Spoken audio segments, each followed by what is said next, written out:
everybody. Thank you all for coming out to Connie's fundraiser. I'm Tom Maven. I'm on the local EDA board and executive committee. And sometimes it's called the fundraising chair. I think Connie does most of the work. This evening we have three members of Parliament with us. Our topic this evening is going to be law and order, and maybe a little bit of ethics going into that. We have three members of Parliament here at the head table. Larry Brock. Larry Brock is my choice to be the next Attorney General.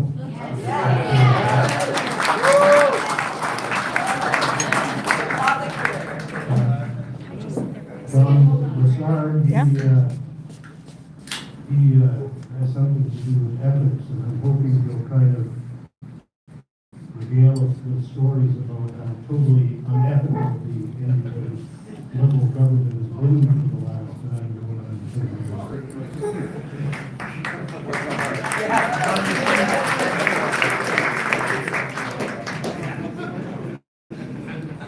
The topic law and order tonight is kind of near and dear to my heart. I was a police officer here in the region of Waterloo for 30 years.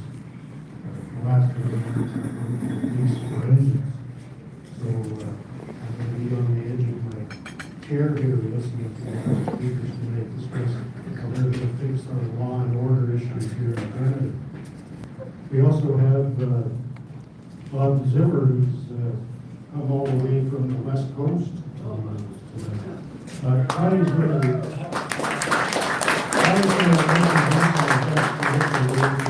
detail on what he can tell us. Hey, everybody. I've known Connie, Cody, since before the last election. And she was a candidate the last time, and a candidate again this time. She has really impressed me, and I tell people this all the time, that as a candidate, she's certainly improved herself. She's put in the miles, she's put in the conversation, she's attended the meetings, she's knocked on the doors, and she's turned herself into a really awesome candidate for Cambridge. She's going to make a really awesome member of Parliament.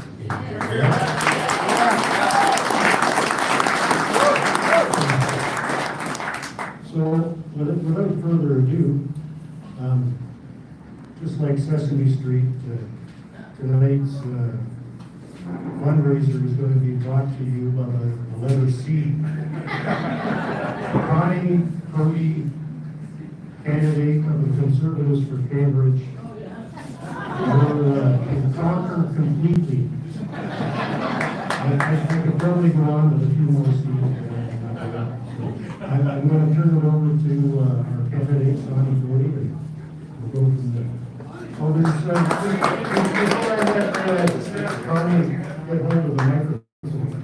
After our speakers finished here tonight, there's going to be a question and answer period on the tables and loose. Questions this time. Answer the question. We have cards that you can put your questions on. They'll be collected, and then someone will read the questions out to the MPs for us. Sorry.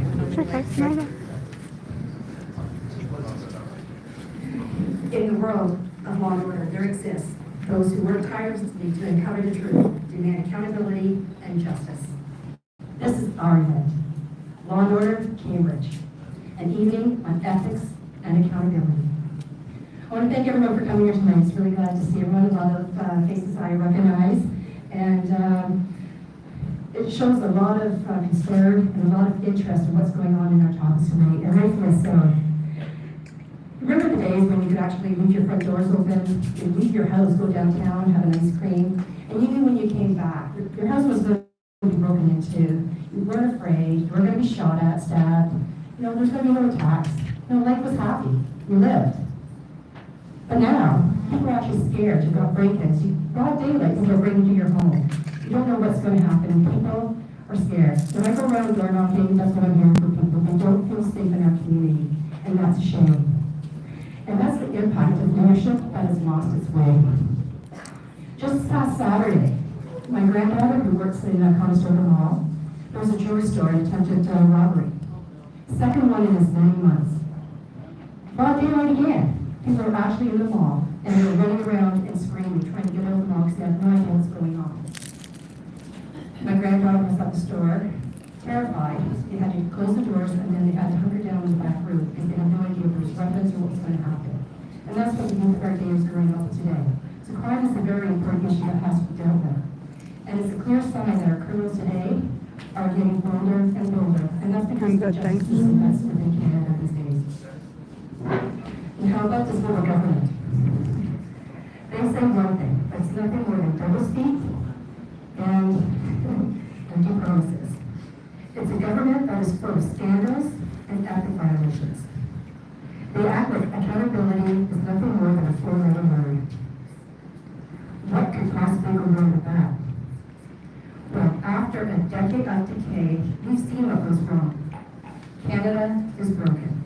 I know people don't like to hear it, but it is. Not only that is, we have lost trust in government. Government needs to be for the people. We need to bring it back. Tonight we're going to talk about what is happening and how we can get things back on track for Canadians. Our community, our country, deserves a government that stands up to us, that holds wrongdoers accountable, and rebuilds the trust we've lost with common sense, justice, and strong ethical standards. I'd like to take a moment to recognize some conservatives that are fighting for Canadians. Over here, to my right, is Matt Strauss. He's actually the candidate for Kitchener's Film Tesla.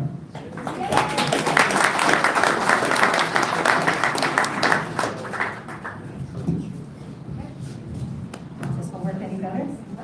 Oh, awesome. Yeah, okay. How far are you now? Turn it up. Can it go up? Okay, I'm taking some choices now. Yeah, I think a lot of people agree with you, Dan. I have to pay you. I'd also like to acknowledge that we have a couple school board trustees here. We have Mike Ramsey.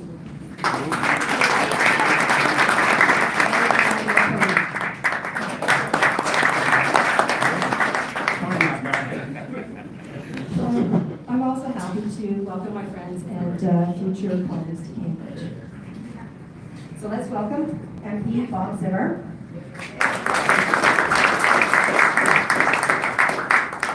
Bob was first elected in 2011 for Prince George Peace River.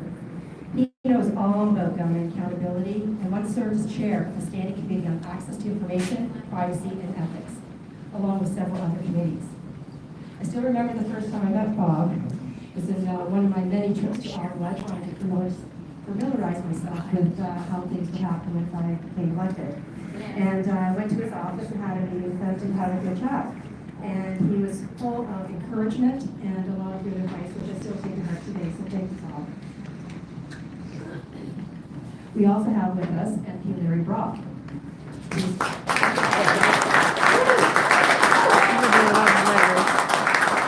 Larry was successful in the 2021 election and is the MP for Brantford Brant riding, where he lives with his wife and two daughters, and one of them is here tonight with them, which is good to see. After obtaining his bachelor's of law degree, Larry went on to public service as the assistant crown attorney for Brant, which is a natural progression for him to now be the shadow minister for justice and attorney general of Canada, and otherwise known as the prosecutor.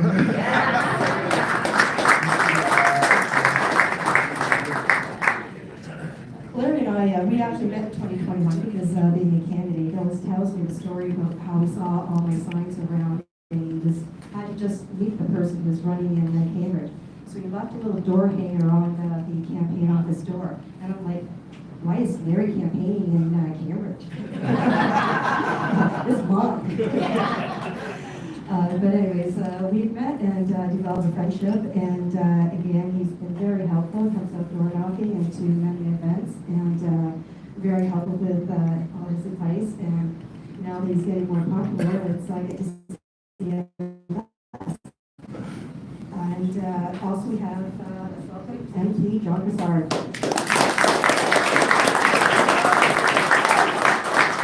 John has represented the riding of Barrie-Hughesville since 2015. John also served as a councillor for the city of Barrie for 9 years, where he and his wife raised their family. He currently serves as chair of the Access to Information, Privacy and Ethics Committee. Previously, he served as deputy whip and house leader of the official opposition. Now, their leadership on these critical issues is invaluable, and I know we are very excited to hear their insights. So anyways, let's get started. Bob, if you want to have a few words, and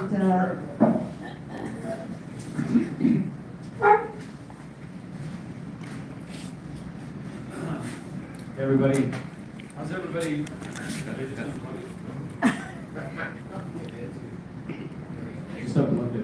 How's everybody doing? Good.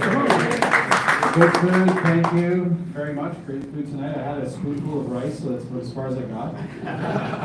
So I won't keep you too long. I much prefer the questions and answer part of it, and we'll actually answer your questions, unlike the Liberals in Parliament.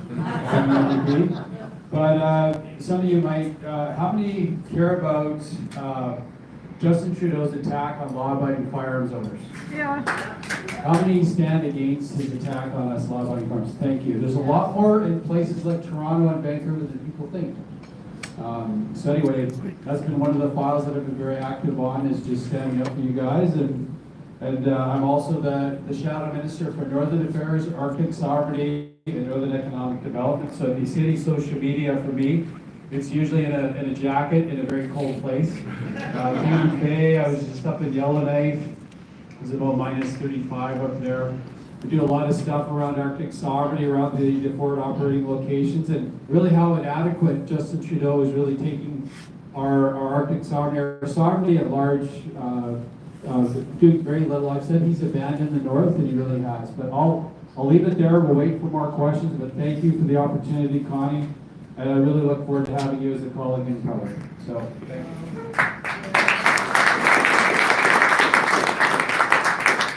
so we're going to start off the evening, and one thing that is on everyone's lips these days, especially with government imploding. So I guess governing is optional according to the Liberals. So here today is MP John Brassard and discussing ethics.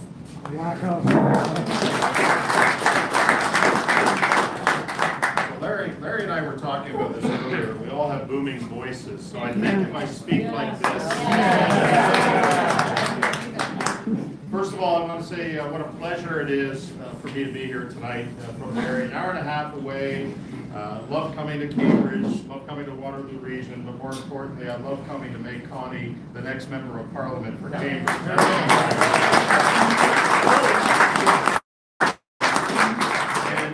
Before I start, I do want to say thank you to all of you for taking the time and spending the money to be here tonight to listen to Larry and It's Bob okay. and I understand. give our perspectives, our northern perspectives. To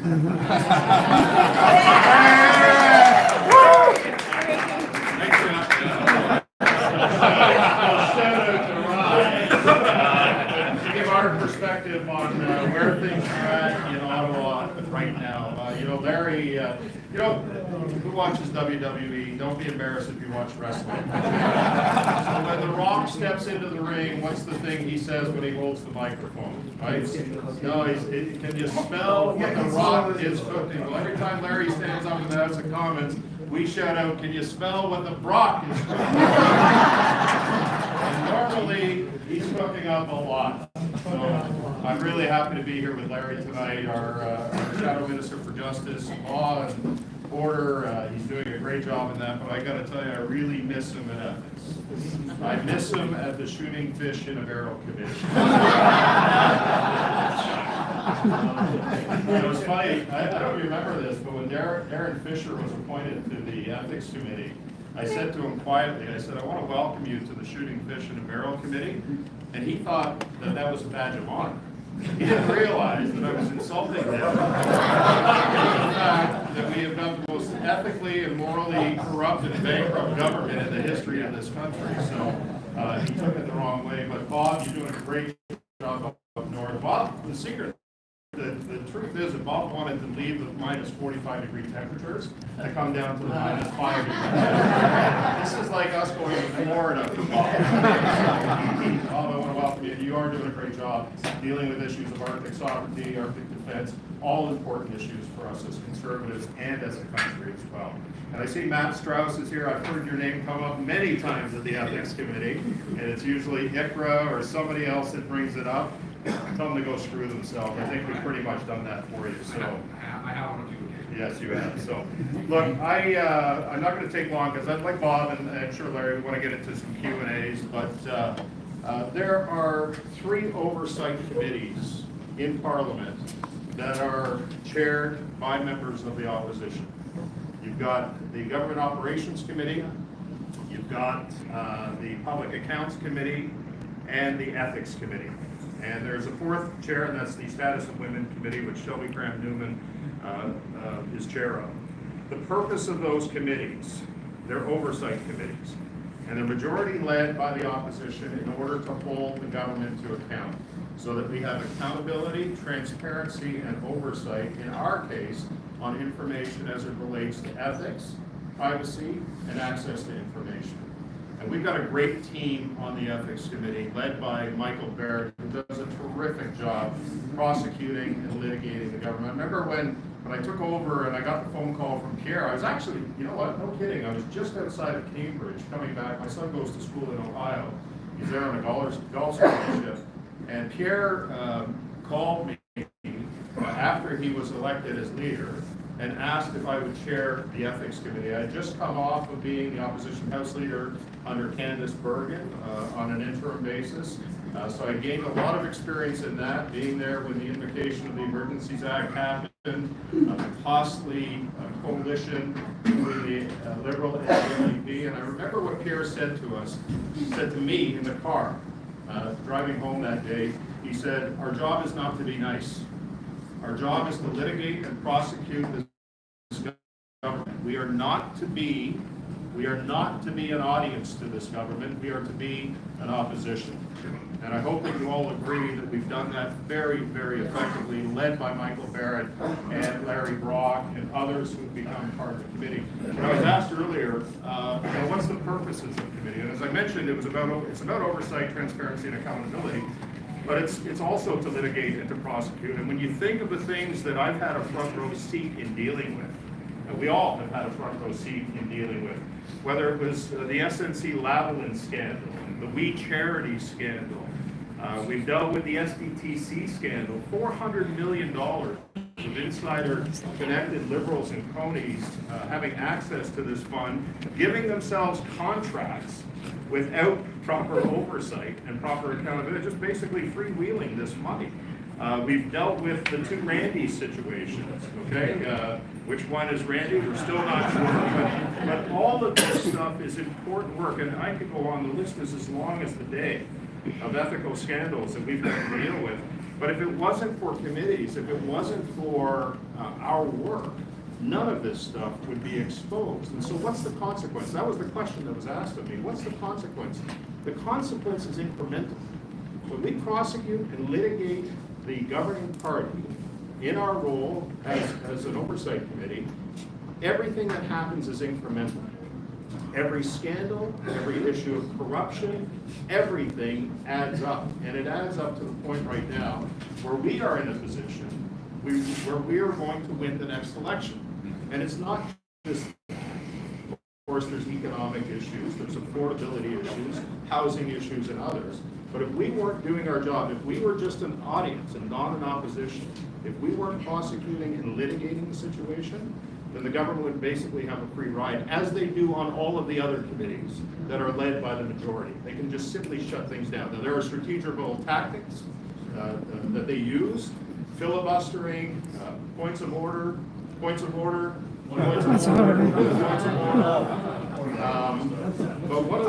one of the things that my job as chair, and I know it's the job of John and Kelly as well, is to not put up with their shit, right? To make sure, did I just say shit? Yes. To make sure that that committee functions in the manner in which it's intended, and that's to hold the government to account. And so I think we do that effectively, and I'm very proud of the work that we do in litigating and prosecuting the government as Pierre intends us to do. Now, there are other things that we're focused on. Obviously, right now with prorogation, nothing is happening. All of the committees get shut down, including all of the work that we have done.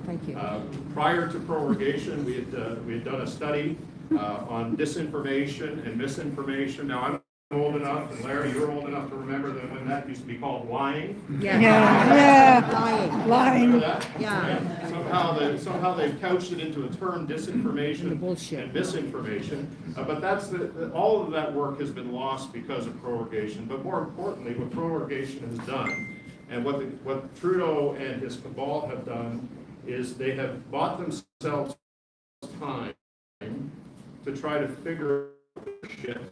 And as Pierre says, in the meantime, 41 million people hostage at a time that we can't afford that in this country, right? We're dealing with issues of the economy. We're dealing with the threats of tariffs. We're still dealing with issues of foreign interference. And by the way, the Ethics Committee was one of the first committees, the first committee, to study the issue of foreign interference, having people come in from all kinds of diaspora groups across the country to talk about the impact of the infiltration that not only the Chinese government, but the Russians are having on our democratic institutions and on our electoral system, including the infiltration that was going on within the Liberal Party. Okay, we were the first one at ethics to deal with that. But in the backdrop of all of this stuff, the crime that's pervading our streets that Larry's going to be talking about, and all of these issues, I can't think of a worse time to have a government prorogue Parliament to effectively shut it down and not be held accountable, not have any oversight, and not have any transparency. You know, we're basically a government by decree. And when I said that Trudeau wants an audience, not an opposition, that's precisely what he's got right now as they figure out their crap and the chaos and dysfunction that's going on within the Liberal Party right now. We're effectively stalled. We've got our hands tied behind our back while it's government by decree, and he is now the king. And I can't think of a worse situation for this country that this could happen at this moment in time with all of the threats that we are facing. But the good news is that we're going to continue to work hard. We're going to stay focused. We're going to be strategic, tactical, disciplined, and focused in the work that we do. The one thing I love about Pierre is his ability not just only to communicate, but to repel the attacks. And believe me, this will be an election like no other. They are not going to hand over the keys easily. They are going to come at us with everything that we have, and that's why we have to be firm in our resolve and make sure that we're all out there supporting the candidates in the areas that are running, like Connie. Okay, and we do that in several ways. We volunteer. We come to events like tonight and raise money because it takes money to win a campaign. I'm not telling you anything you don't know, but I'm just going to put it in context. You know, many people in this country are motivated right now to see a change of government. They are. You know, we've always had the partisans on the right and the partisans on the left. Okay, they'll always be the partisans. But what's happening now is normal people are starting to rise up. They're starting to say enough is enough. They're feeling the impacts of the affordability crisis. They're feeling the housing attainability and housing affordability crisis. They know that their kids are still living with them with lack of opportunity. Young people right now feel lied to and let down. They're despondent, right? And they're looking for an option, and we are providing that option. So we all have to work together. We all have to be focused, strategic, tactical, and disciplined in our approach to making sure that we form the next government and end this failed Trudeau experiment. Trudeau and his cabal cannot be redeemed at this point. They have to be replaced for the sake of this country and the future of our nation. And so,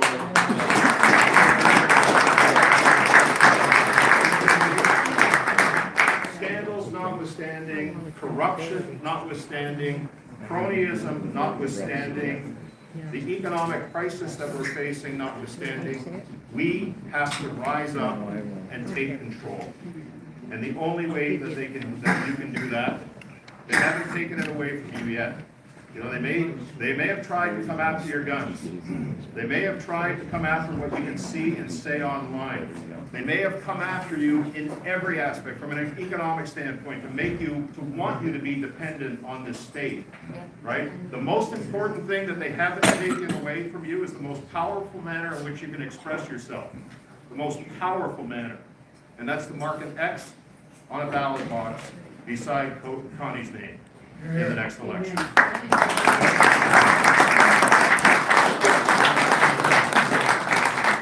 So let's take control. Let's take back our country. Let's restore the hope and promise of our nation. Pierre says two things that have stuck with me. He says a lot of things that stick with me. And I'm so glad that Pierre Poilievre is our leader at this time. He says two things. I want to be in government, not to run your lives, but to run the government. And I want to do a few things right, not everything wrong. And if that's the measure by which our government is based for success, then I'll take that any day of the week. Do a few things right, not everything wrong, and be a government to be in government, not to control your lives like these guys want to control your lives.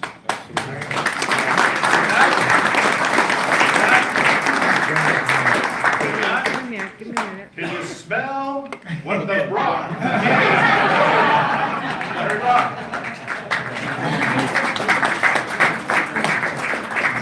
I want to say thank you, John, for everything you have to say. It's good information. Ethics is very important. But next on our list is the discussion of our justice system.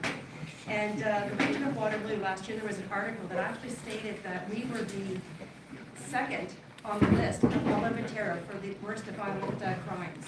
It's second place next to Thunder Bay per capita. That's not saying great things about our region with all the things that are going on. It's starting with our youth in schools, the violence. There's a 14-year-old that was recently charged for shooting and automobile theft. Like it's getting dangerous here in our cities. And Larry Brock and Conservatives will be able to bring back safe streets.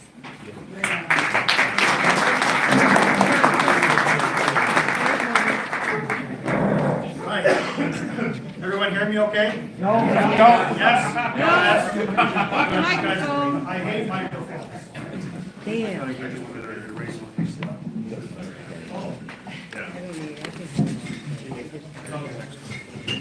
All right, well, thank you so much, Connie, for your kind invitation to this amazing event. And weren't my colleagues just phenomenal?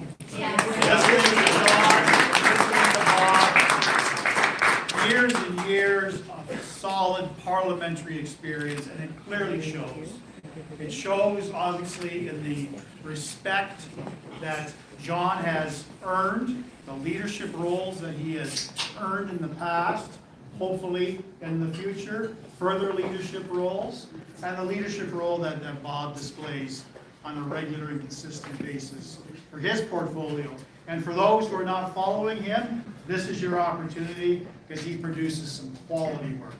So please follow, like, share. Same with my colleague John. I also want to thank everyone that's here. I want to thank the candidates who are vying for the, not only the nomination, I should say, but the actual election win. I think we don't have any candidates, do we? We have official candidates, not nominated candidates. Wonderful, wonderful. So yeah, we're gonna be helping you out, Matt. I'll be helping you out in due course. I'll be knocking on doors with you. Doug just walked in. And Doug, I saw Doug as well. That's fantastic. So you want to talk about justice? Where do I start? This discussion, and I asked Connie how she wanted me to format this. I presented this particular piece as little as 10 minutes and as much as 3 or 4 hours, because there is so much to break down. So I do want the opportunity to hear more from what's on your mind, and I hope it is specific enough that I can give you a sense as to how we are going to do justice differently under a Pierre Poilievre government. But I will give you some of my observations. Now, for those who know my background, a few of you in this room do, Within 3 days from now, I will have celebrated my 33rd year as a lawyer in the province of Ontario. Wow. Can't believe how time has flown. Take away the 3 years that I've been a parliamentarian, that's broken down into 2 big chunks of time. I started off as a defense lawyer, then I got married, saw the light, realized I better start saving for my future. I better acquire a pension. I better acquire some benefits. So I was convinced to join the other side. And I would say the right side, because it was so meaningful for me to be able to make a difference in the lives of the victims who have been subjected to criminality. And I dealt with criminality as minor as spray painting to shoplifting, all the way to multiple homicides. I have seen it all. But at the end of the day, you have victims. And I've always said this, that the offender gets punished, goes to jail, eventually gets paroled way too early. We can talk about that as well. But the life sentence for the victims live on. And even with property offenses, the impact of having your house invaded, being personally robbed on the street, having your vehicle taken, having that sense of security taken from you is impactful. And it's something that this current government, quite frankly, doesn't give a shit about. They haven't cared about victim rights literally since they formed government in 2015. Because when I was prosecuting in the trenches in 2015, all of a sudden, I started to get a flurry of memorandums from my provincial attorney general mandating how we were supposed to do things differently, how we were supposed to look at alternatives to jail, how we were supposed to look at every opportunity in Canada in 2017, a case called Antic, that reiterated, always known, and always believed, that everyone has the right to be presumed innocent until proven otherwise, which is the hallmark of our justice system here in Canada. And that we also have the right to bail. But it's reasonable bail, not absolute bail. That's what the Supreme Court of Canada said. Be mindful of what our charter rights state. We've had this charter since 1982. But the government took it further. Now, the government has lied to you repeatedly by saying all we did is we codified the language of that Supreme Court of Canada decision, and we introduced a legislative change. We introduced the principle of restraint. And it's, for those who really want to get into the weeds, it's section 498 of the Criminal Code, which directed all the judges across this country for anyone that appeared in his or her court at the bail stage. So a person gets arrested, appears before the court, and the court has to decide, are they a risk to the community to be released? Is there no risk, and they should process of healing and defense. The principle of restraint said as follows, and I'm going to quote it as best I can. It's a very large paragraph, but it used mandatory language. It said, every justice of the peace shall, mandatory language, shall release the accused at the earliest opportunity on the least restrictive conditions, and then at the very end of the paragraph, but also keep in mind the provisions of section 515 of the criminal code, which are the grounds, as Crowns will argue, as to why someone should be detained. So that telegraphed to the judges that regardless of the nature of the offense, regardless of the circumstances, regardless of the carnage, regardless of the hardship to the victim, regardless of the criminal record, regardless of the fact they may have numerous outstanding charges, you must release this accused at the earliest opportunity.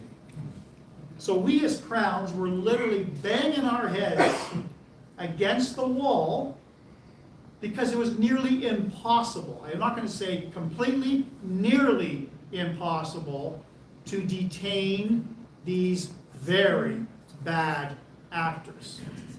And when I talk about the very bad actors, I'm talking about the 1% of the repeat violent offenders across this country who are responsible for, get a load of this statistic, 80% of the crime in this country committed by 1% of the population. That 1% is in every community from coast to coast to coast, probably even in northern BC. And Bob would agree to that. Certainly here in Cambridge, certainly in my riding of Brantford Brant, certainly in Toronto, certainly in Ottawa. And Barrie. They are the individuals that have thanked Justin Trudeau, that have thanked this weak, soft on crime government for making it easier for them to conduct their trade. Okay? So what do we do about that? You probably heard Pierre mention a few weeks back the 3-strike rule, right? And ultimately what we want to get to the point, because, you know, we talk about jail, not bail. We talk about stop the crime. We will never suggest that those 1%ers, every time they commit an offense, they must be detained. That will never pass any charter scrutiny. What we can, though, is establish parameters, give them a very, very small window to establish whether or not the risk to the community can be outweighed by their detention. So what Pierre wants to do is we'll probably have a list of designated offenses. You're found guilty of this offense, that offense. The third time you come up and you're found guilty and you end up with a criminal record, you commit a similar offense on your 4th occasion, there's going to be a presumption of detention, a higher onus. So that is going to go a long way to reducing the ability of those repeat violent offenders from being released using that catch and release in one door, out the other type of situation. That's going to happen. What we also want to do is completely repeal Section 498 to give judges the discretion that they had prior to 2018 so that they can give real teeth to the grounds for detention. There's primary grounds. Will that person show up for court? Secondary grounds. The protection and safety of the community and the victim, and the substantial likelihood that if released, the person would commit further offenses.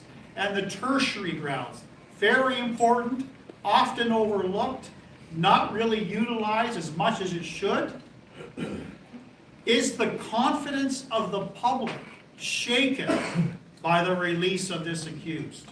And all the examples that we hear about, all the examples that I'm posting literally multiple times per day on my social media are those individuals that are shaking the confidence of Canadians from coast to coast to coast. Because we no longer have a justice system. We have a legal system. A justice system is something that I professionally grew up in, that there was a full respect for the rights of the accused, but the rights of the community and the rights of the victim. There was an equal balance. Our justice system is unequal. And Pierre and our team will level the playing field. So I cited a couple of examples, but more importantly, that's bail. Let's talk about sentencing for a moment, okay? We often have numerous cases where the public is probably saying, why is it that these people are just getting slaps on the wrist over and over and over again? So what's happening? Well, the government has made it easier, again, for repeat violent offenders and offenders from any class, because they eliminated mandatory minimum penalties with Bill C-5. They made it easier for people to be transferred from maximum security to medium security to minimal security. Paul Bernardo being a classic example. The Liberals seem to feel that detention cannot be cruel and unusual. Why not? That it needs to be a very welcoming environment. And I've always taken the opposite view. Jail is not supposed to be a Club Med. Right? Jail is supposed to be punitive. Because there is a concept, folks, that when people are sentenced, I know we always hear about this because the media plays up on this and the government plays up on this, but we need to rehabilitate the offender. Well, the whole concept of rehabilitation is but one factor, and a list of factors that judges have to consider when they sentence people. And from my perspective as a Crown, the sentencing provisions that are near and dear to my heart when you're dealing with those heinous individuals committing heinous crimes is denunciation, a legal term for really admonishing the accused, separation from society, jail, and deterrence, so that the offender learns his or her lesson, that the punishment is going to be harsh, the punishment is going to be long, and that eventually when they get released, they're going to remember, geez, that last time wasn't so pleasant for me, and maybe I'm going to think twice about committing it again. Okay? That's called deterrence. But our sentences do not reflect that. Our sentences are so short. We have another issue that the government likes to claim, that we've got this over-incarceration rate of inmates, that we've got finite resources. A lot of our prisons, half of them are empty. Half of our detention centers are not full. Okay? Yes, because people are not being sentenced or not being detained. So we need to emphasize stronger sentencing provisions. Allowing someone who commits a heinous offense, how about importing fentanyl? How about manufacturing fentanyl? How about trafficking in fentanyl? The most significant poisonous substance that's out there. We have mandatory minimum penalties for those offenders. That was established by Stephen Harper. It was very effective because those individuals who chose to manufacture, to import, to export, to traffic, often faced even homicide-related charges. Trafficking in fentanyl, which leads to an overdose, which leads to a death, could be grounds for a second-degree murder charge. But no, that was too harsh for Justin Trudeau. Bill C-5 eliminated every single mandatory minimum under the Controlled Drugs and Substances Act and has allowed Creative Defense Counsel to now argue that that trafficking accused of fentanyl should serve his or her sentence in the comfort of their own home. Well, where do you think they're trafficking from? Right? Are they going to get a business license and open up a brick and mortar store here in downtown Cambridge? No, they're trafficking out of their house. They're trafficking in their backyard. They're trafficking on their front porch. So they made it easier again for criminals to continue their trade. Nonsense. Enough is enough. We've got so much to do to improve our justice system, and I am just getting started with some suggested changes. But I want to hear questions. As they say, this discussion can go on a lot longer, but I'm mindful of the time that we have in this room. We have 3 great MPs here, so let's get into questions, and let's get what's near and dear to your heart.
This one is for Larry. Can everyone hear me? Yeah. Okay, perfect, okay. So how do we partner with provinces to improve law and order? Okay.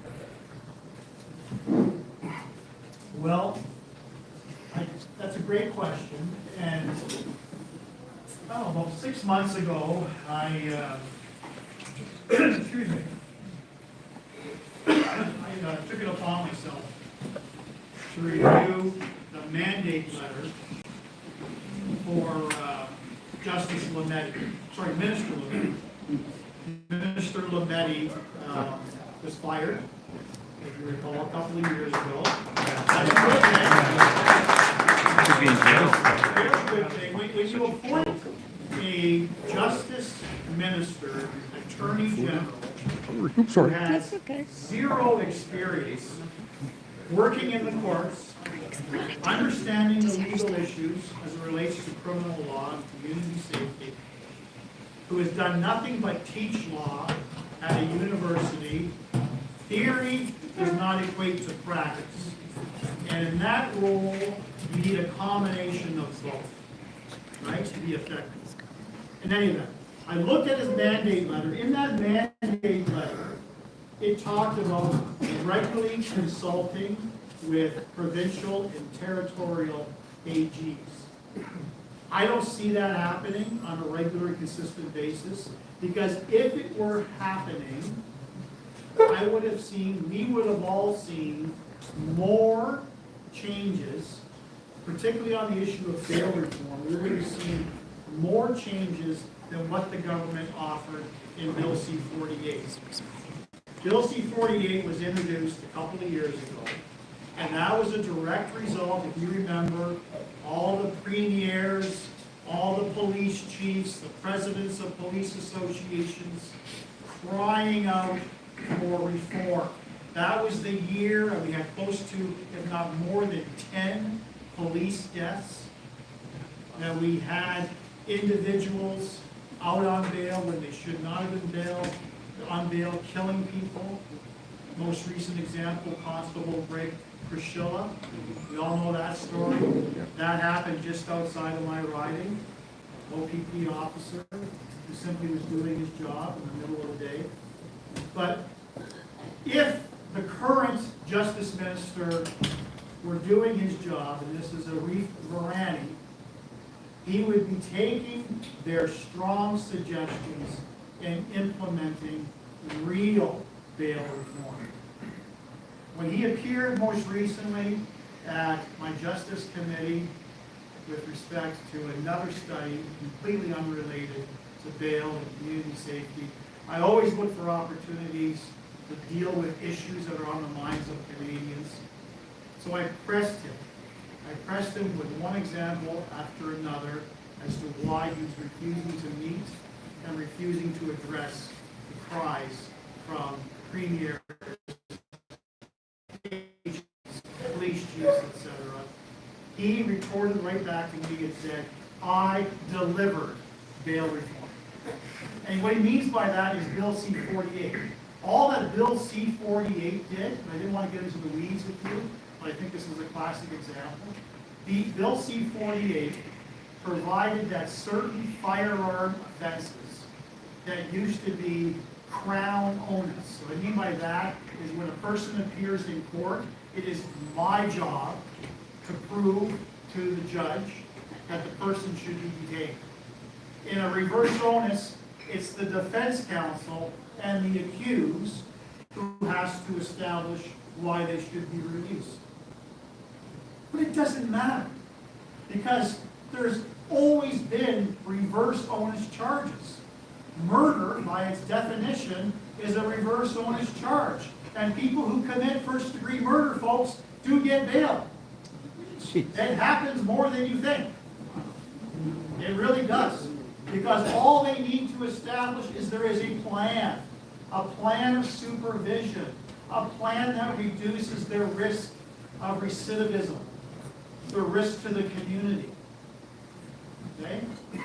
So, yes, Pierre Poilievre government will insist that we are in regular contact with our provincial and territorial attorney generals so that collaboratively we can all work for the better, for community safety right across this country. So that we're not operating in silos. That's what's getting us into this mess. We're in Ottawa knows best mentality. Right? We don't have all the answers. I'll be the first to admit we're open to all kinds of great suggestions when it leads to holding offenders accountable, meaningful sentence, and keeping our community safe. We have to work in partnership. Not just once a year, mandated meetings, but throughout the entire year. The auto theft issue, another classic example.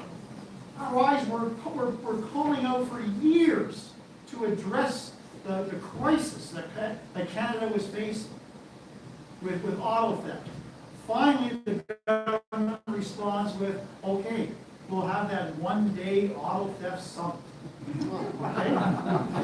And from that came a bunch of promises that have yet to see the light of day. Right? You know, at that point, we had less than 1% apology. We had literally no border guards, border agents inspecting this. We had jurisdictional issues. You've heard stories of people being able to track their stolen car and pointing to law enforcement. Look, it's picking inside that container but law enforcement doesn't have jurisdiction at the port, right? Easy fixes, legislative changes so that law enforcement can work with CBSA agents so that we can retrieve that stolen vehicle. It can be done, it hasn't been done, but will be done under here all the time.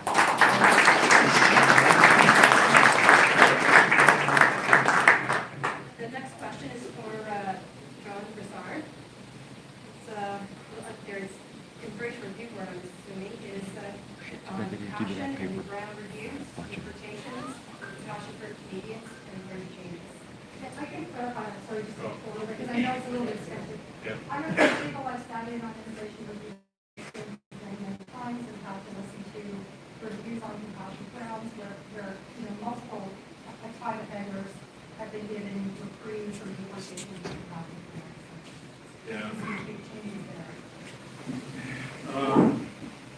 Yeah, the issue of immigration is one that many people are thinking about right now.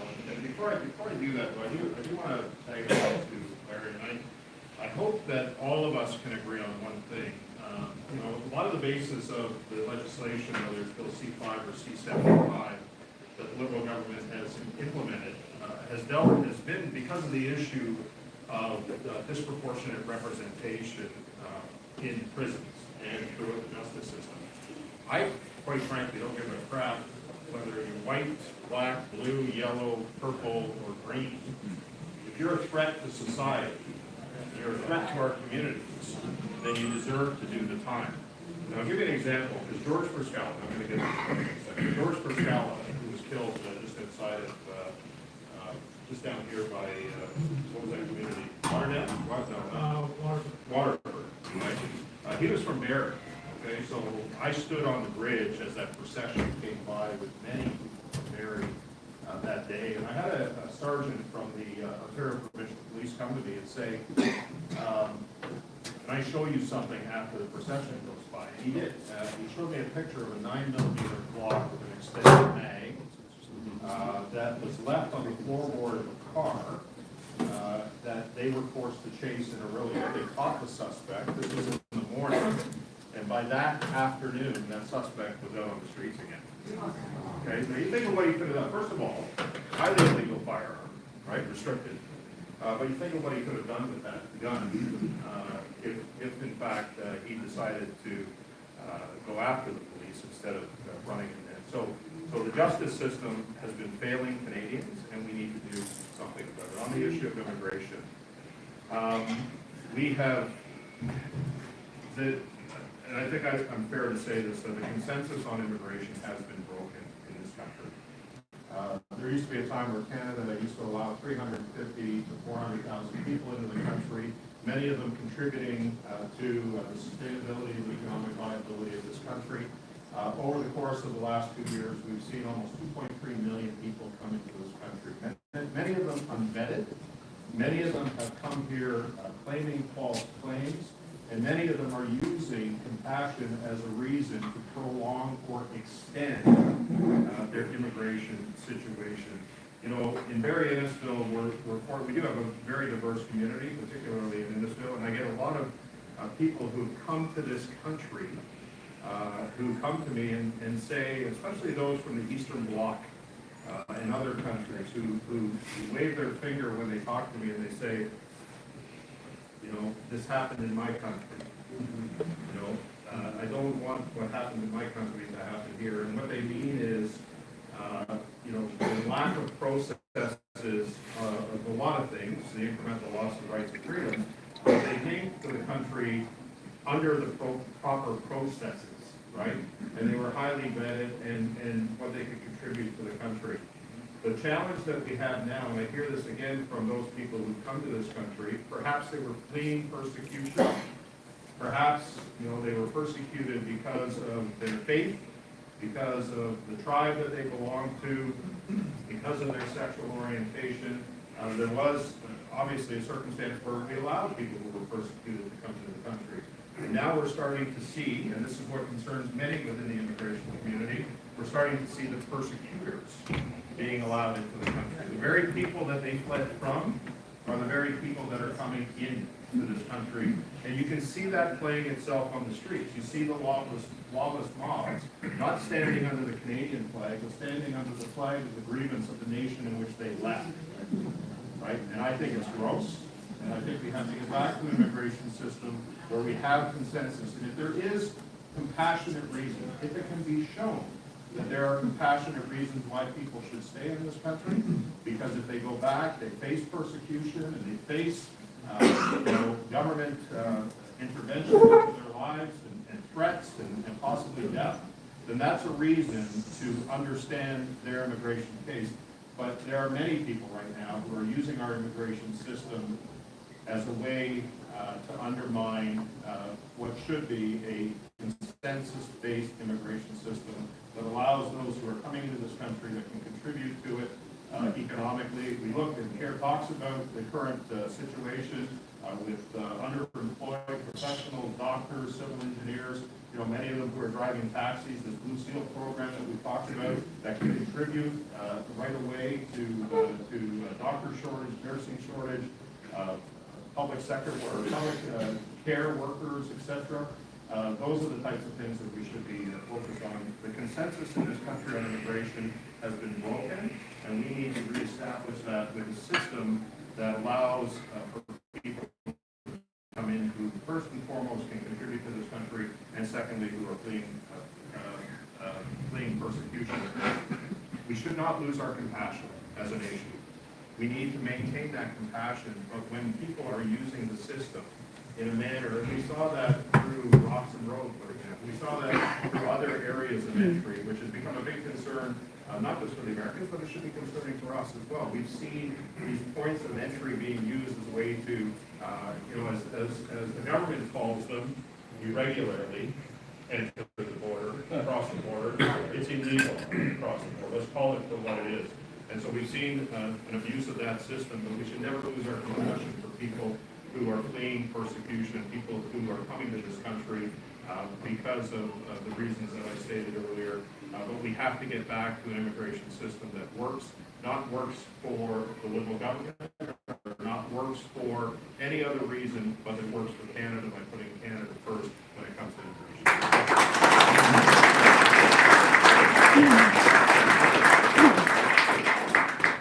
This question is for Bob. Yes. Just today, there was a home invasion in South Ottawa area. 2 suspects were shot by homeowner. Owner got arrested. What can we do to protect ourselves? Do we have right to protect ourselves? It's okay, he'll be out by 12.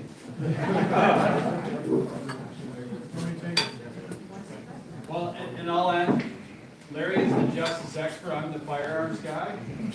Larry, I can give you a much better answer than the one I'll give you, but it's gonna still be the same answer. Go ahead there. The senators from Bob.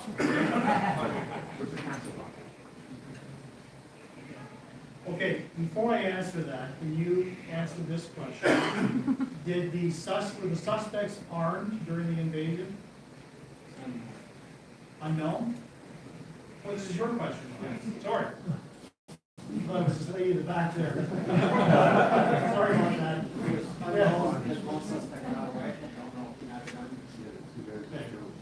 So, unfortunately, unlike America, we don't have stand your ground, castle doctrines that allow the use of lethal force to repel an invasion into your castle. We use the word castle legally in Canada, but we're getting into areas of self-defense. And for those who have chronic insomnia, if you want to read the number of self-defense provisions in the criminal code, and then talk to me afterwards and tell me if you understood it, okay, then I would say you should be going to law school. Because I had yet to fully grasp the distinctions between the events that qualify as self-defense. There are numerous provisions in the code, but very clearly there is nothing in the code that permits the use of a firearm whether death ensues or not, to repel a home invasion. Why not? I think the time has come. We are now in 2025. The circumstances behind home invasions generally have increased in severity, have increased in consequences, have increased in numbers. It's not just home invasions for the purposes of stealing your keys to your automobile. People are severely being beaten in the process. But I think the time has come for a Canadian federal government to reflect the fact that we need to arm ourselves and to be able to defend ourselves appropriately. Right now, the criminal code essentially states for self-defense, you can defend yourself proportionately to the force being applied. So how do you define a home invasion? How do you define that level of force? So I think there is room for a government led by Pierre Poilievre to introduce legislation to give us greater control over our safety and our protection and the use of force where needed. Now, Interesting. I think proportionality has a place, particularly street fights, bar fights, what have you. Proportionate force is a response proportionately to defend yourself. There's a space for that. Home invasions, different animal, dire consequences, often deadly consequences, requires a more direct and more meaningful approach. So that's what I'm recommending to Pierre Poilievre.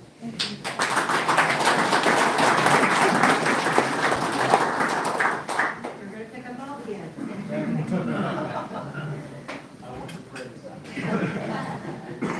What color socks are you wearing? Border and security. The northern border, the Russia-facing coast. Can you speak to the issues we may face in our most exposed border? What 3 initiatives will be brought forward to serve our northern neighbors? Will our armed forces be given a mandate to be a presence on the northern border? Yes.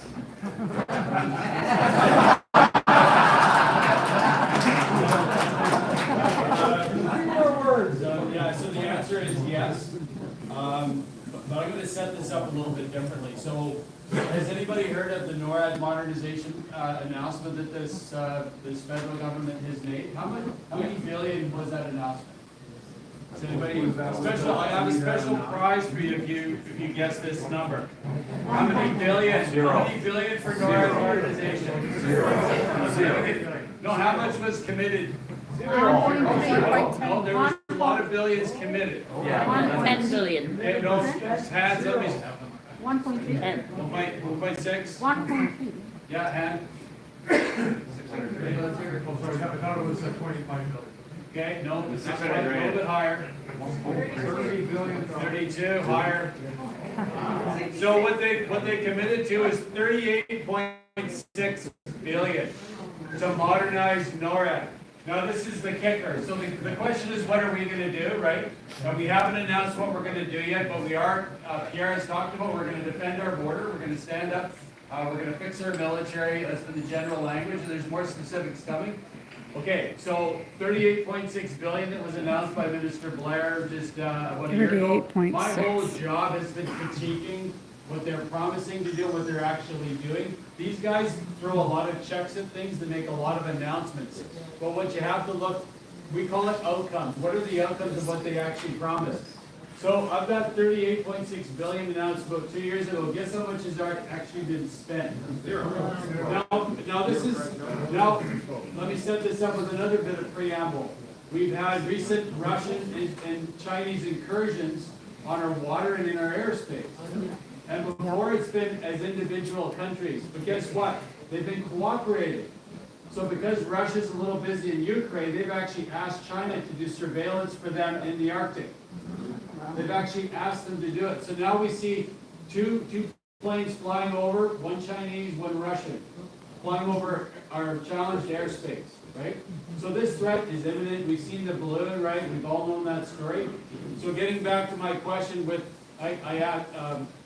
my answer is another question. How much has actually been spent? Somebody guess how much has actually been spent? On consultants or actual? Actually spent, we did an order paper question because I heard the baloney answers. I've heard these baloney answers for a number of years now. And so we actually asked the government, it's called an order paper question where they have to answer it honestly. It's the bureaucracy that answers it. Guess how much has actually been spent? More than zero. 20 million. 20 million? Close. Okay, that's nothing. So, okay, so this is gonna get you. So they've actually spent $30 million, nothing on assets. This is all planning to plan money. 30 million. Total is 70. Guess how much they spent on just building the bureaucracy? 40 million. 40. So we have of the 38.6 billion that's needed. They've only spent 70 million, 40 of which has been building the bureaucracy. So this is why when we see a leader from the States criticize us about you need to get your house in order up there, I've had meetings with a lot of U.S. attachés. That's the representative of the U.S. government in the territories. There's Air Force, there's Navy, all the rest of it. So we talk to these guys. All they want us to do is protect our own border. And they'll be happy with us. But when they see this grand announcement of 38.6 billion, and they see it because we do videos on this stuff, they see that we've only spent 30 million really on nothing and 40 million building bureaucracy, it ticks them off. And it should tick us off. Because I tell you one thing, you're concerned about the Arctic and you're in Toronto. You're about as far away from the Arctic as it can get in Canada. Guess who really cares about the Arctic? People in the Arctic. Right? It's their front yard, I call it. I've had ladies crying to me, Inuit ladies crying to me with concern about are the Chinese or the Russians going to come in and invade? Cambridge Bay was this particular community. Are they going to invade their community and what are we going to do about it? So these are real concerns. We have two hostile nations that they consider themselves, our General Air, our former head of the military said, these are two nations that see themselves at war with us all the time. And we see this in Ottawa digitally too. They're hitting us all the time. We're at war with Russia and China. We just don't seem to understand that we are. And we need to do something about it. So hopefully, that's not quite the full answer to the question, because some of the specifics are coming in our campaign. But I can tell you one thing that Pierre, we give him advice on security matters. He cares about this deeply. It's a big part of what he talks about when he talks about securing our borders. You've seen this just recently. He made a statement 2 days ago. And believe me, Pierre cares about it. And you're going to see more coming very soon. So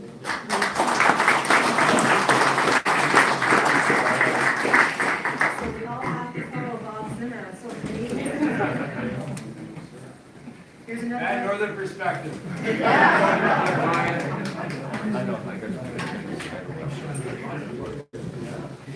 Okay, we have another question here for Larry. As Attorney General, what will you do to fix the Young Offenders Act? Yeah, another large question. Before I get to that, a follow-up to Roger's question regarding the home invasion. So I was able to actually read an article on the particular issue. The homeowners were taken into custody. They were not arrested. A firearm was seized. The two occupants of the residence were released unconditionally. No charges have been laid. The investigation is continuing to determine the status, the legal status of the firearm. But at least it's a good sign at this juncture that the police were not thinking about charging these homeowners criminally at the first opportunity. They So must, I wanted to give you that update. they must have had silencers on the weapons so that the loud bang didn't offend anyone. Probably. Now, on the issue of the Youth Criminal Justice Act, I've been around a long time. It used to be called the Young Offenders Act. There was a different name even before I became a lawyer. I had been hearing cries from all kinds of justice participants and stakeholders about the necessity of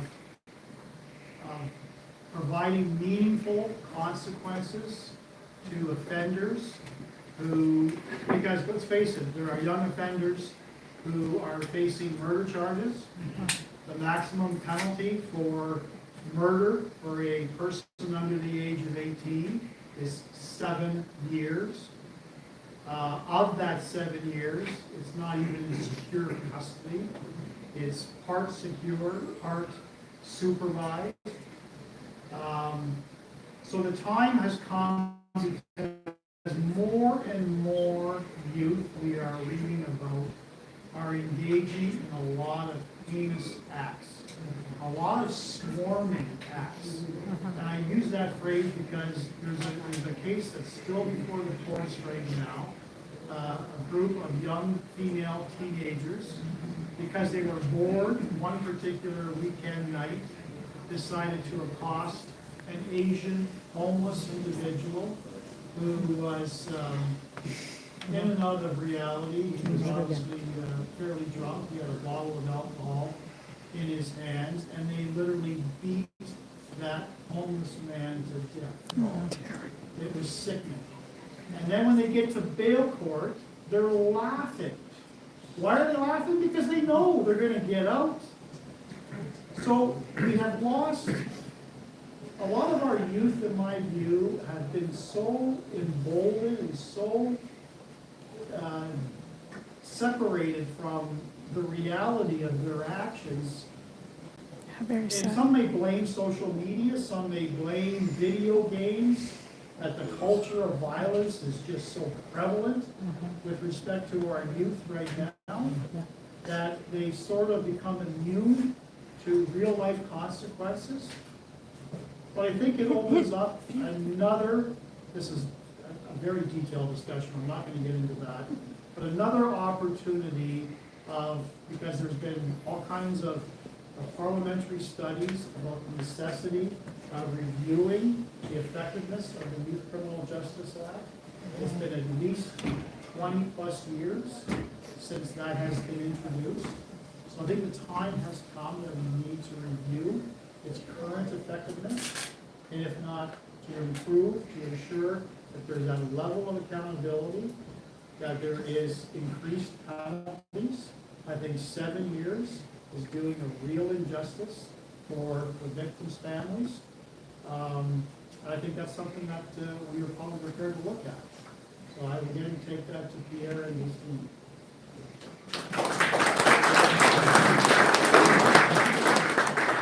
I've got a lot of great questions.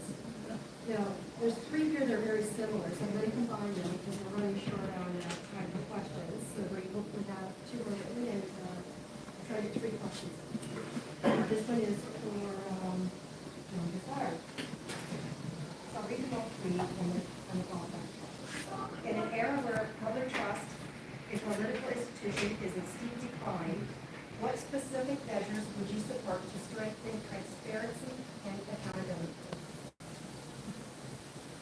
Will the Conservatives, when in power, still prosecute the Liberal members for the slush fund, etc.? The Walker, same thing. When the Conservatives form the next government, will you conduct an inquest into the illegal imposition of the Emergency Measures Act? Canadians are frightened that this sets a precedent that government can freeze bank accounts for any reason. There needs to be a reset so that this legislation is truly passed before it comes to administration. Well, assuming that the documents still exist when we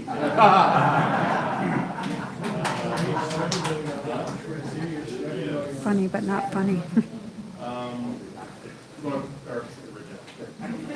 there is going to be, in my view, and the view I believe we all share, a lot to uncover when we form government. And I said it tongue-in-cheek before, but whether we're able to access that information is another question. History has shown, recent history has shown anything. You look at how they have tried to cover up in two circumstances, the issue with respect to the Winnipeg labs, going so far as to taking the speaker to court in order to protect the information when it should have been publicly known to Canadians, that if there was a threat, we should have known about it as Canadians, and what was the extent of that threat. That could potentially solve a lot of speculation, but more importantly, it would solve the facts of the circumstance. And then you look at the recent situation with the SDTC scandal, and I referenced that in my opening, $400 million that liberal-connected insiders and cronies appointed to the board were awarding themselves contracts, 185 contracts totaling $400 million. They have basically, like we saw it before Parliament was prorogued, they refused to give those documents over to Parliament. And of course, the supremacy of Parliament is paramount. When we ask for these documents, the government has an obligation to provide them to Parliament. Well, they refuse to do that. In fact, the Justice Department has refused to hand over 11,000 documents. Okay? 11,000 documents they're holding on to. What's in those documents? What's so damning to the government that the Justice Department is refusing an order of Parliament to hand over those documents? So the point I'm making is that despite in 2015 when Trudeau said that he was going to hold his hand, he held his hand over his heart, he said, we are going to be the most transparent government in the history of the world. They have shown themselves anything but being transparent over the course of the last 9.5 years.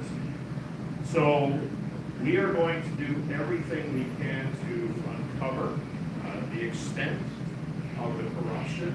I can assure you of that. The extent of the cronyism. But we can only do that if, in fact, those documents still exist.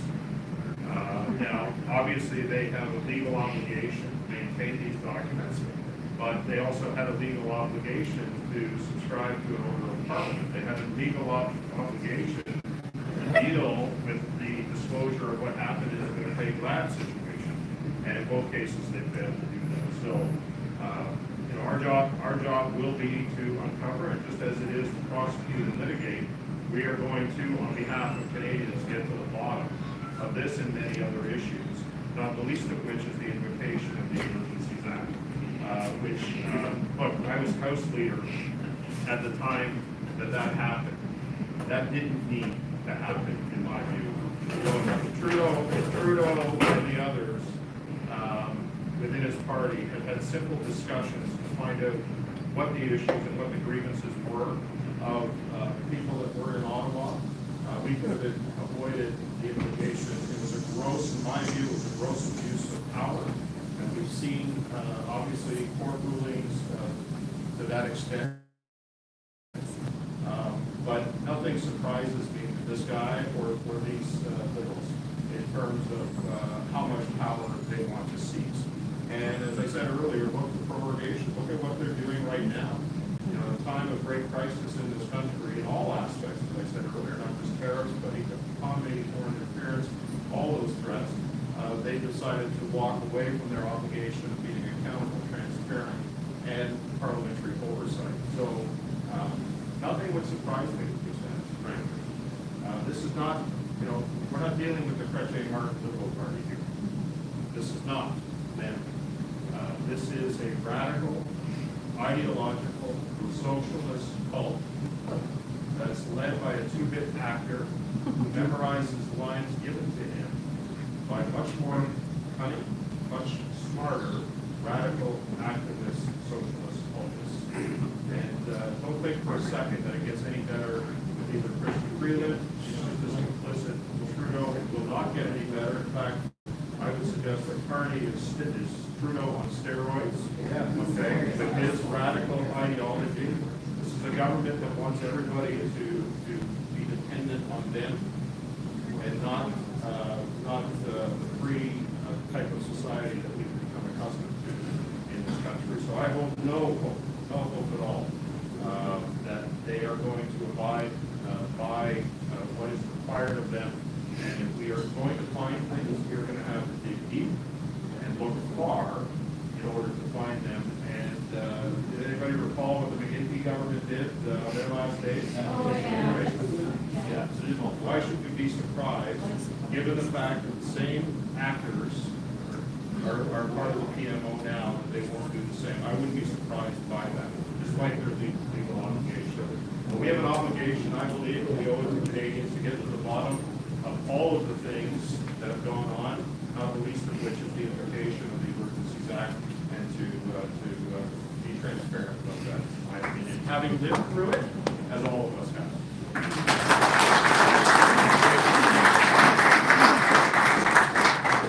Okay, we have a question here for Larry Brock. Will the Conservatives put into place policies that prevent future governments from doing what Trudeau has done and truly keep Canada a democracy? Example, Rogan to escape jail time for corruption and theft of entities accountable. Okay. Well, there is a court case currently at the federal court with respect to the legality of the decision to parole Parliament.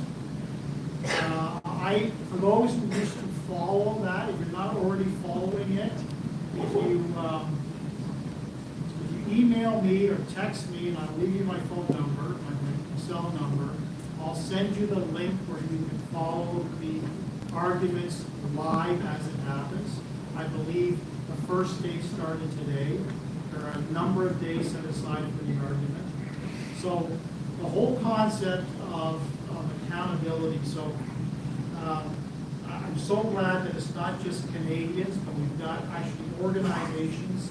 The Canadian Constitutional Foundation is leading the charge with respect to not only the litigation surrounding the parole issue, but also on the Emergencies Act. The Emergencies Act, sorry, my comment to you was in relation to the Emergencies Act appeal. It's got nothing to do with the issue of parole. That's in the middle of February. So I misspoke on that. One of the great decisions that John made as House Leader was granting me the ability to sit on the Emergencies Act Committee. So I spent the better part of 3 years eating, breathing, and sleeping this stuff. And I can tell you that there will be recommendations from the government report itself, government recommendations to improve the legislation. We disagreed with some of the factual conclusions, some of the other recommendations being sought. So there will be a dissenting report that has yet to be presented. Actually, it has been presented to the House. My apologies. It is available online if you want to take a look at that. But there were 2 issues that flowed from the dissenting report, 2 other opportunities for us to bring a privilege motion when the House resumes. One in relation to the deliberate lies by former Public Safety Minister Marco Mendocino that law enforcement had asked for the Emergencies Act. Never happened. He repeated that, he doubled down, he tripled down. And the other aspect that I brought as a privilege motion was the fact that the Justice Minister, Lenetti in this case, refused to release the legal opinion. Because all along, the government was saying this was charter compliant. Trust us, it was charter compliant. We wouldn't do this if it wasn't charter compliant. So we said, okay, fine. You've got some of the best lawyers working in the Justice Department, release that legal opinion to us. They fought us tooth and nail. We had orders from the Emergencies Act Committee compelling them to release. They refused to release. Justice Rulo, during the inquest, the commission, or his review, had asked the minister at the very end of his examination, are we then just to accept your word for it without releasing the legal opinion that you acted with lawful authority? And Lametti says, yes. You must listen to what I have to say. Just pure arrogance, right?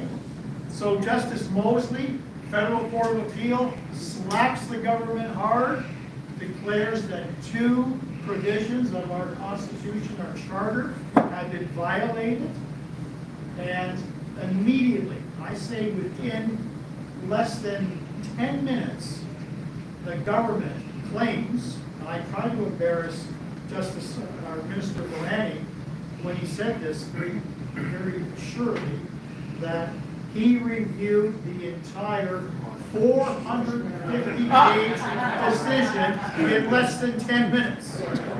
Okay? Incredible reading powers. Right? Let's face it, they were embarrassed. And that's what they're fighting, is that embarrassment. I have every confidence that the Federal Court of Appeal is going to uphold the decision of the federal court and Justice Mosley. So that is going to be a huge reckoning for the Trudeau government. Okay? Yeah. Our friend Marco Mendocino. Well, it's political repercussions, right? No legal repercussions. Okay? So the other issue is the accountability in general. Our great colleague Michael Barrett in the fall introduced Private Member Bill 405.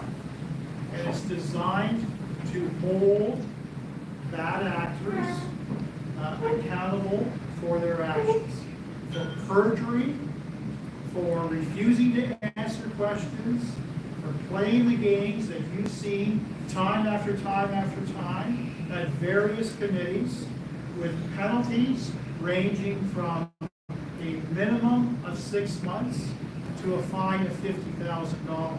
And this is where John could probably opine as well. One of the greatest travesties to our ethics laws as they exist right now is either name and shame or a very modest monetary penalty. For instance, was found guilty of the 2 violations for taking the Aga Khan vacation. He was fined $500. Okay? Did he learn from that? Was he deterred from that? Did he promise to do better like he said he would? Of course not. Right?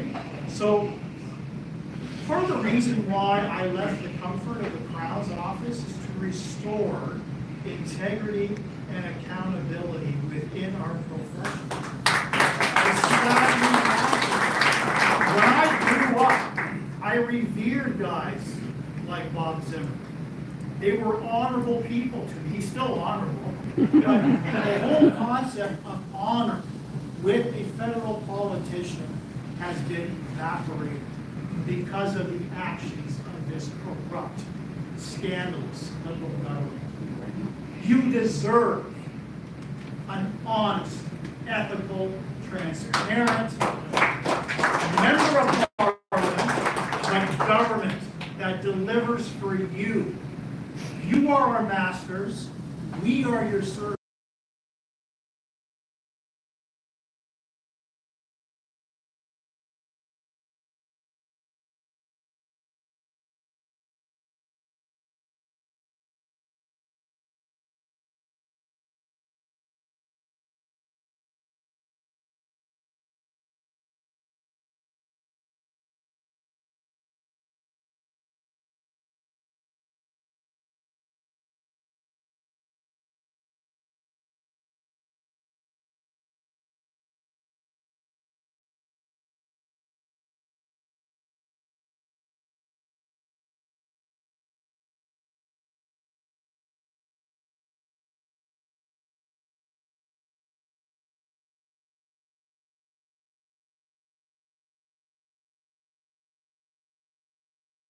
Wilson How about said, that? enough, I'm going to start taping you. If you got that. And she did. But according to the RCMP, it took them 3.5 years Okay. to investigate. Yeah, sorry, I touched an that mute obstruction button. of justice charge. And we got a former police officer. He has probably completed investigations on multiple homicides in periods well less than 3.5 years. And in that 3.5 year period, they interviewed 4 people. That's it. The ethics commissioner, who ruled that there was interference by Justin Trudeau, his 3rd violation of the Conflict of Interest Act, interviewed 14 people in less than a year. And we had the commissioner, Michael Duhan, at ethics. All right, John remembers that. And I took him through my litany. You agree with me, Commissioner, that the criminal law applies to everyone? Yes. And that everyone includes the Prime Minister? Yes. And you agree with me that no one is above the law? Yes. And would you agree with me that if you had reasonable and probable grounds to believe that Justin Trudeau, our Prime Minister, committed a criminal offense, you would arrest, wouldn't you? Well, I can't answer that question. No. That is your basic police question. That is their mandate. That is their threshold. Reasonable, probable grounds, a bare minimum of evidence. He went on a word salad explanation, started talking about burden of proof and proof beyond a reasonable doubt. You know, it's got nothing to do with policing. Absolutely nothing. All it did was confirm in my mind that there is a two-tier level of justice when it comes to Canadians as a whole and the government. There was no political will by our national police agency to arrest Justin Trudeau. Never been done in the history of this country. No sitting Prime Minister has ever been charged criminally with a criminal offense. And he wasn't prepared to do that. That is a travesty of justice. What about once he's out of court, do you go after that? Is there an appetite for that? Obstruction of justice, I think is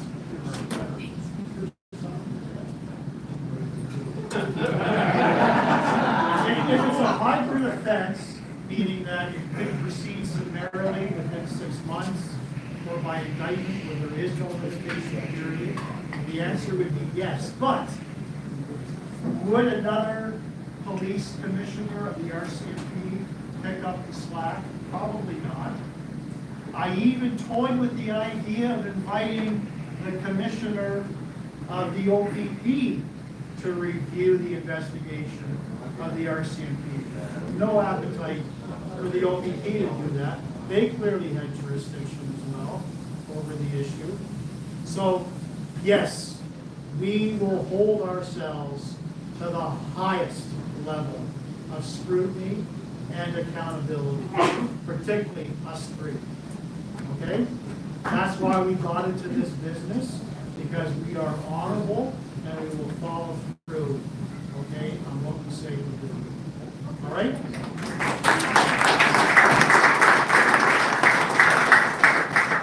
We have one final question, and I'd like to welcome Ryan from Northern Perspective.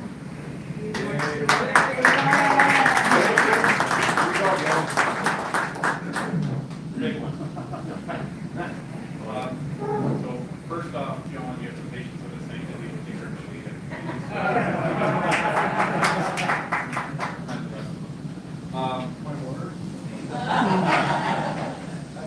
So one of the things that we've been examining a lot over the last month is national security. The Hope report came out, I think, the best time it could have for the Liberals, because we had the terror issue that has been dominating the news. Now, They contradicted the Inscott report, which stated that there was 11 parliamentarians, past and present, that have been collaborating with foreign countries. Justice Hogue said, there's nothing to see here, despite the fact that in her report, you can actually read it. We have former CSIS agents coming out, as well as the whistleblowers, saying there's something to see here. We have former colonels of the military talking to us and saying our military is an embarrassment. We don't take national security seriously at any level in the country, municipal, provincial, or federal. Our government has seemed to be a feeding frenzy for foreign countries coming in trying to influence, and our politicians, the present company excluded, of course, there seems to be no deterrent from what we've heard. So, would you accept taking to Pierre to add to the mandate of the next election, making foreign interference in national security a hard pillar of the campaign to ensure that, just as you said, Mr. Broadley, the politicians in Ottawa remain the servants and not the masters? I'll just, I know it's a better answer for Larry, but to me, it's already obvious, like, foreign interference should be something that isn't allowed, and especially the government officials, let alone members of parliament. The Prime Minister himself admitted that there was members of parliament that were involved in the foreign interference. We've always said name the names, and the report says otherwise, and I'm fairly skeptical of what's going on there. And I've seen it firsthand with this government's complete inaptitude in dealing with foreign interference. I'll use another, just so we'll stray away from the justice just for 30 seconds. So a key NORAD asset in Newgate. So this is a hangar right beside the F-18 hangars. So we fully armed F-18s go land and hangar overnight in Newgate. This hangar was considered not necessary anymore by the Trudeau government. It was then it was put up for sale. Guess who came shopping to buy it? Russia, the Chinese. And it wasn't just so we found out that it was the Chinese. We later found out that there were actually members of the military from China that were there about to buy a key NORAD asset. This is how incompetent these guys are. And I say this, and this is going to offend the poor teenagers in the room. It feels like our country's being governed by teenagers. Well, my teenagers could have done a better job than those teenagers. Imagine a super radical teenager running the country. That's who's literally running the country as we speak. So to me, it's like even more laws. These are laws that we all used to abide by. Remember the big controversies for us? $16 glass of orange juice. The bill paid by a private individual was paid off Duffy's fees. A private check paid off his bill. That was our scandal, so we never heard the end of it for 4 years. Right? And then you go to this, where Guibo himself, one of the SDPC issues, former lobbyist for the company, that got $250 million from the same fund that she's a board member of. And the big scandal is that I believe what is that he's a current shareholder in that company. Yes. And how much is he benefiting from it? I did a whole speech in the House about it. And so, at what lengths did they go to cover this up? Well, 2021, why did they go into an election? Cover up the Wuhan stuff. And if you know they shipped live Ebola virus to China, we know that as public. How bad is the stuff that they don't want us to know, right? It just goes on and on and on. Standards that we've set, for us, you don't need to tell us to keep to these standards, we do. But these guys, I think there does need to be some boundaries put in place. So if folks like this ever run the country, ever again, there's some pretty significant guardrails to keep them in check. So I'll leave it there. So, what I would say to that, Ryan, is, it was at the ethics committee that we first started studying the issue of foreign interference. And I believe then, as I believe now, that we are not taking the issue, and when I say we, the government is not taking the issue seriously. Because I believe then, as I believe now, that they are not only implicated by foreign interference, but they are corrupted by it as well. pretty bold statement. And I say that on the basis of the evidence that I saw. And I think, you know, the sad reality, the sad part for me is that I see that corruption pervading itself through our institutions. And so I don't know who to believe. I don't know, you know, the evidence that was provided to us, to the extent that the Chinese Communist regime and others were involved in our electoral process, in Liberal Party electoral processes, whether it's nomination meetings or helping candidates to defeat other candidates. The stories I've heard about the extent by which the Chinese Communist regime went to control election races in this country. I don't believe for a second that 2021 there was enough of it to determine the outcome, but I believe that there was enough of it to determine the outcome in certain targeted ridings, like our colleague Kenny Chu. There is no question about that. So for anyone to say that foreign interference is not impacting our institutions, not impacting our elections, I think is naive to their core.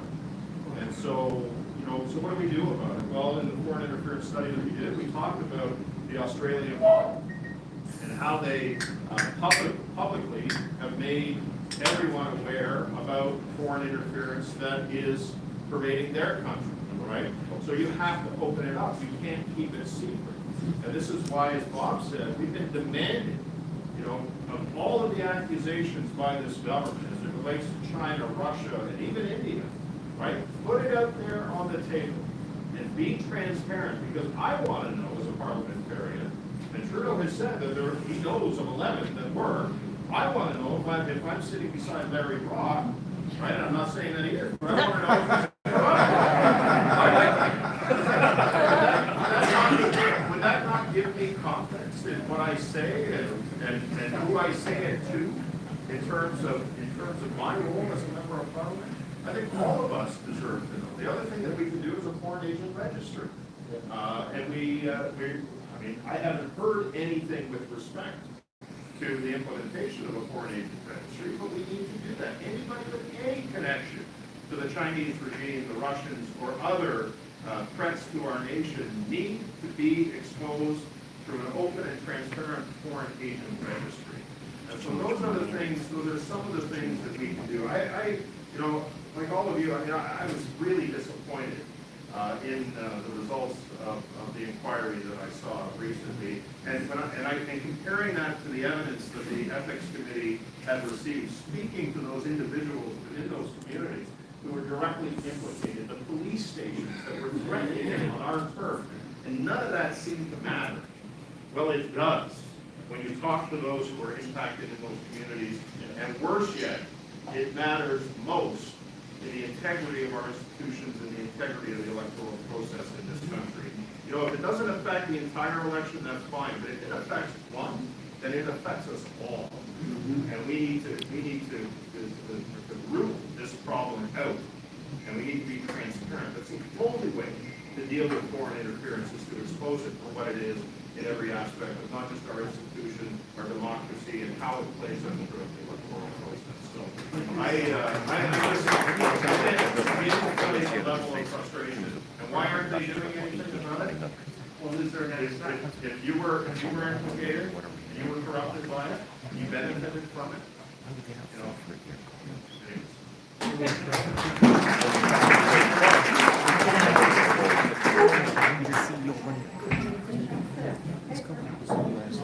Almost brings and he's gonna make me get money. I'd like to thank our members of Parliament spending time with us.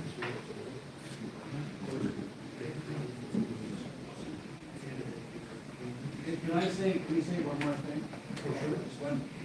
And I think my colleagues will agree, the way that Connie is gonna get to Parliament is with you. So it's getting out and helping her with signs, but it's also donating to her. She needs the money to put up signs, to buy those signs initially, but to really have her presence out there in the public. Because we don't know, maybe there's not an election until at least 2026, who knows? She needs, I know it's scary to think about, but that's reality. But Connie needs your help, supporting her with again, finances, help volunteering, doing exactly what's been done tonight, but a lot more of it. So the maximum donation, I think, is $1,750. Yeah, for a year. There's a good part of our program, if you donate $400, you get a $300 tax receipt for that donation. It's kind of maximizing your donation. I just challenge you. We all know you support us, but that's the way you can really step up to support Connie, to get her over the line, to get her to Ottawa where we need her.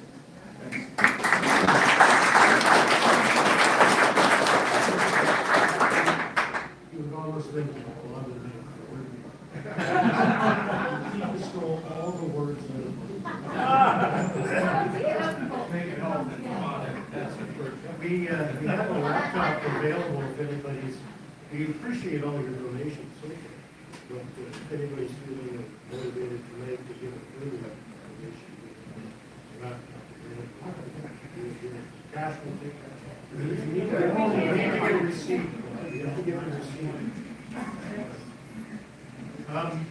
You're welcome. I'm going to sign off pretty soon. Well, it isn't just Connie and I that goes to President Faith, he's a big part of it tonight. Jesse, our media guy. Jen, who always comes out. You're welcome. Thanks for hanging out with me. Hey, if you could share that with this, that'd be great. To conclude, we're going to do overline with Connie. And then, well, Connie's more important. Thank you. Thank you, Lynn. Connie and Ryan can be in the We don't want everybody to rush forward and to get the picture. So we'll just form lines if you want a picture. Connie and the MPs on either side of the front table. We're going to shift the front table back. Make them look neat. Thank you all very much. Want a picture of your mom? Yes? There we go. Thanks. Thank you. All right, guys. See you. Randy, you were hanging out with Randy. Oh, was it?